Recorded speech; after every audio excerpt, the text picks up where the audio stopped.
general terms, what does the family think of the adaptations of Lord of the Rings? And then I don't know if you've seen any of The Hobbit yet.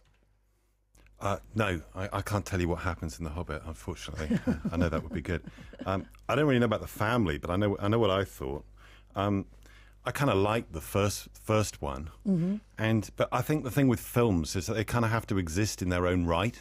And my problem with the films was really that I think Jackson was kind of too faithful to the book. He kind of put too much into it, and so there was too much going on. I would have liked more character and perhaps following his own course. So I think with the Hobbit films, it's going to be quite interesting because it's the opposite problem, which is that there's a great deal less material for him to work with to put together a trilogy. Over 3 films again, yeah, isn't he? it's another trilogy. So, he can actually kind of make up his own script.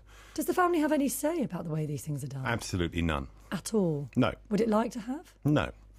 Let Jackson do his own thing. Really? But you presumably get money from it. Can't tell you about that.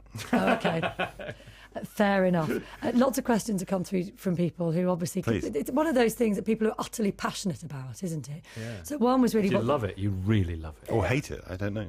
Let's see. Possibly. One was about how you felt generally about the films. This from Andrew.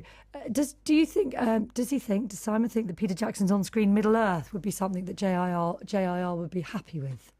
No, I don't think he would have enjoyed watching the films. But to be fair to Peter Jackson, I don't think my grandfather would have enjoyed watching any films of his books, because if you create a completely imaginary world, if you actually watch a film of it, it's a limiting process, and it's never going to look like what you imagine it to be.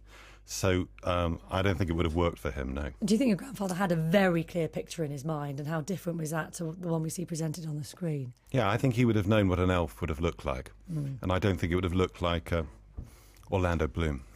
That's a shame.